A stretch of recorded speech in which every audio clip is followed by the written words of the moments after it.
Hello বন্ধুরা, সব সরকারি কর্মচারী এবং কর্মচারীদেরকে মহার্ঘ ভাতা দেওয়ার সিদ্ধান্ত নিয়েছে সরকার। চলুন দেখে নিই কবে থেকে আপনার মহার্ঘ ভাতা চালু হবে। তো মহার্ঘ ভাতা কার্যক্রম হবে কখন? অর্থ মন্ত্রণালয়ের তথ্য অনুসারে সব কিছু ঠিক থাকলে আগামী মাস মানে ফেব্রুয়ারি মাস থেকেই কিন্তু বেতনের সাথে মহার্ঘ ভাতা প্রদান করা হবে। তো জনপ্রশাসন মন্ত্রণালয় থেকে সিনিয়র সচিবের উল্লেখিত জানানো হয়েছে যে এটা 30শে জুনের মধ্যে ঘোষণা হতে পারে। মানে মহার্ঘ ভাতা কিন্তু আপনার আগামী মাস থেকে সব কিছু যদি দেশের পরিস্থিতি ঠিক থাকে তাহলে কিন্তু আপনার আগামী মাস থেকে মানে ফেব্রুয়ারি মাস থেকেই কিন্তু আপনার মহার্ঘ ভাতা চালু হবে। তো গ্রেড অনুসারে মহার্ঘ ভাতা হার মানে সরকারি কর্মচারীদের জন্য আপনার নিচে দেওয়া হলো। প্রথম থেকে তৃতীয় গ্রেডের সাথে মূল বেতনের 10% যোগ হবে। মানে আপনার বেতন যদি হয় 1 লাখ, সাধারণভাবে ধরে নিলাম, তাহলে কিন্তু 10,000 টাকা যোগ হবে।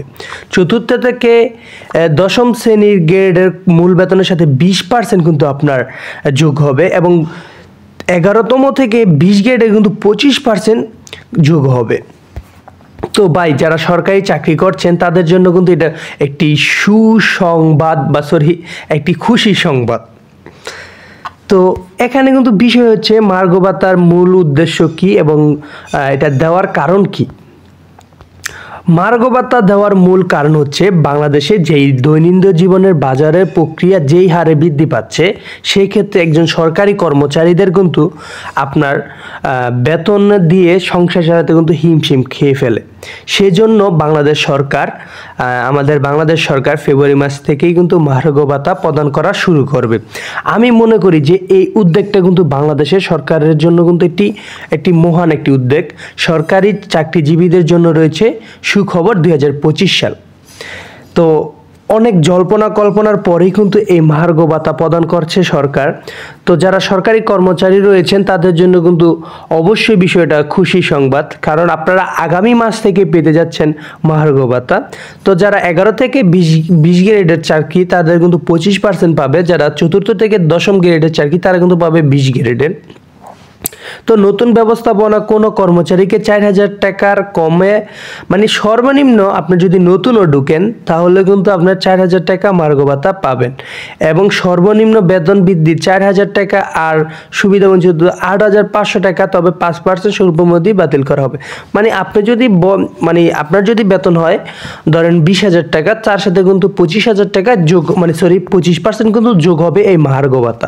তো মহার্ঘ ভাতা হচ্ছে আপনাদের চাল ডাল আবিজাবি কিনে খাওয়ার জন্য যে ভাতাকে বলা হয় তাকে আমরা ধরে নিয়েছে মহার্ঘ ভাতা। মহার্ঘ ভাতা কিভাবে দেওয়া হবে? অতিরিক্ত ভাতা প্রদানের জন্য রাজস্ব খাতে খরচ কমানোর চেষ্টা করা হচ্ছে, তবে উন্নত বাজেট থেকে কিছু অংশ বাধা প্রদান করা হবে, একে প্রকল্প বলা হয়। সর্বশেষ মহার্ঘ ভাতা প্লে স্কেল ইতিহাস সর্বনিম্ন 2013 সালে সরকার মহার্ঘ ভাতা প্রদান করা হয়েছে 20%। মানে 2013 সালে কিন্তু মহার্ঘ ভাতার সিদ্ধান্ত নিয়েছে এবং কিছু করেছে। 2015 সালে সর্বনিম্ন ঘোষণা করা হয় সরকারি কর্মচারীদের বেতন বৃদ্ধি করা হবে। মানে অনেক দিন যাবৎ কিন্তু আলোচনা হচ্ছে যে সরকারি কর্মচারীদের বেতন বৃদ্ধি করা হবে বা কোনো কার্যক্রম তাদের একটি করা হবে। বর্তমানে প্রায় 14 লাখ সরকারি কর্মচারী ও পেনশন রয়েছে। এই ভাতা সরাসরি প্রভাব করবে, মানে আপনাদের পেনশনও থাকবে এবং মহার্ঘ ভাতাও থাকবে। সব মিলিয়ে কিন্তু আপনারা যারা সরকারি কর্মচারী রয়েছেন তাদের কিন্তু একটা হিউজ পরিমাণ একটি সুযোগ সুবিধা রয়েছে। তো সকলকে ধন্যবাদ। আর আমার চ্যানেল নতুন হলে অবশ্যই চ্যানেলকে সাবস্ক্রাইব করবেন। ধন্যবাদ। আসসালামু আলাইকুম। আশা করি সকলেই ভালো আছেন।